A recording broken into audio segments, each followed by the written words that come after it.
Has Trump been gaining across various sections of the society?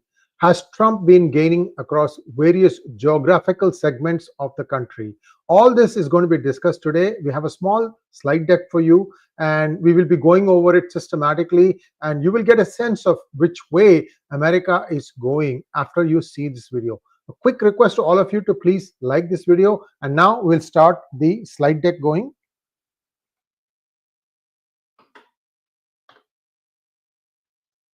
How key demographic groups voted in the 2024 elections.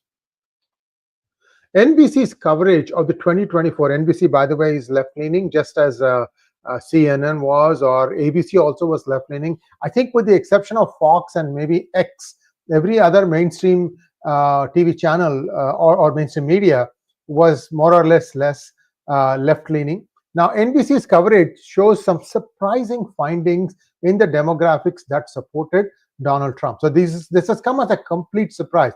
Don't think that there was just some places where Trump won. There was a wave for Trump, and this wave actually was quite pronounced, as you will see in the next few slides. Some surprising margins between Donald Trump and Kamala Harris within groups, including voters under 30 years of age, Black voters, Hispanic voters. All these things, many of them voted decisively in favor of Trump, thus handing him the win. So this gives when you see the numbers, you start wondering, if it was such a decisive win, how come? Well, we're going to try and answer that question also. In 2024, Trump made notable gains amongst Latino voters, particularly in the states like Florida and Texas, where his tough stance on immigration resonated. Rural white voters and working class voters continued to solidly back him, reinforcing his strength in these demographics. This kind of makes it very odd, isn't it? The blue collar workforce used to be the solid vote bank of the Democrats, and now they have turned 180 degrees. Why? What happened? All this we will be discussing today. Now, some of these shifts are seen as part of a larger trend that is reshaping the political landscape in the United States as traditional party alignments are being tested. You have to understand and wonder who is going to be the next big face in the Democratic Party. Likewise, who's going to be the next big face in Republican Party. We have some candidates that are easily identifiable in the Republican Party. We'll have to wait and see how this shows up in the Democratic Party. Trump's ability to increase support in unexpected demographics has been a key part of his broader electoral strategy, and this may influence how both parties adjust their approaches heading into the general election in 2028. In 2024, Trump achieved notable gains across various demographic groups and traditional Democratic states, as indicated by exit polls and analysis. This is where the numbers come in. Number one, voters under 30, 12-point shift to Trump, 12, 1, 2. Black voters, 15-point shift to Trump. Hispanic voters, 38-point shift to Trump. Asian voters, 32-point shift to Trump. If you are Asian and if you have not yet shifted, you may want to think long and hard why this is happening. Now, look at it from the state-wise, geography-wise, how much shift happened. New York, 11-point shift to Trump. California, 11-point shift to Trump. Remember, I told you that the voting percentage was in the high 20s and close to 30% for Republicans in California. Now Trump has come very close to 40%. That's what you are seeing, 11-point shift. Not only that, in California, Trump has turned 11 or 10 counties red, with possibly more turning red. Many races in California are very, very close, and it is expected that the Senate, the Republicans will capture the House also. They are 4 shy at this point of time, but there are many battles where they are quite far ahead.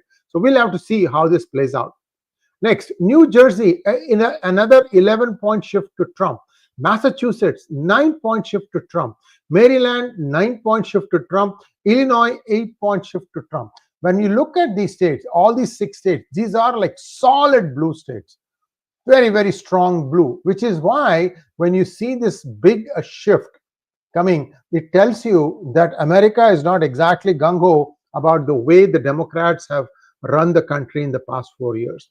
I've never seen so much of a huge shift away from the ruling party. Typically, right, in the first term, the president will do a few things, unless they are horrible, like the way Biden's presidency turned out to be. You don't, usually you get re-elected.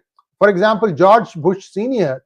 had only one term, and that was because he misread the economy and he made some statements which said that, I don't go to the supermarket, so I don't know how this thing, economics used to call it as voodoo economics. That's why Bill Clinton, who defeated him, used the line, "It is the economy, stupid." So something like that here, "Make America Great Again," has resonated with people. You can ask me why it did not resonate in 2024. That is an aberration. We know why, and let's not go into that. Let's just take a look at what is happening here, how things are going to shape up. Certainly, it is believed that Trump will see this term through, and perhaps if he announces his successor ahead of time, like say, for example, a year before, and there's every chance that Republicans could come back to power. Because now in California, for example, it was 56 to 40, Democrats to Republican. So, see, the momentum has just started. And we are still seeing that Asian Americans, who tend to be conservative, Hispanics tend to be conservative, have a lot of family values. If they start going away from the Democratic vote, it is game over for Democrats.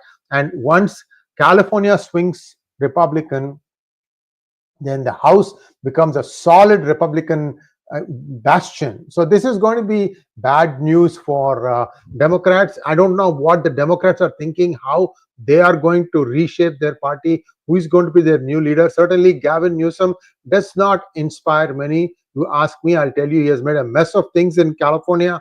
In fact, he thinks he is going to come up with a poison pill that will prevent California from having to get any benefits from Trump, or even avoid the blowbacks. I don't think that's going to happen.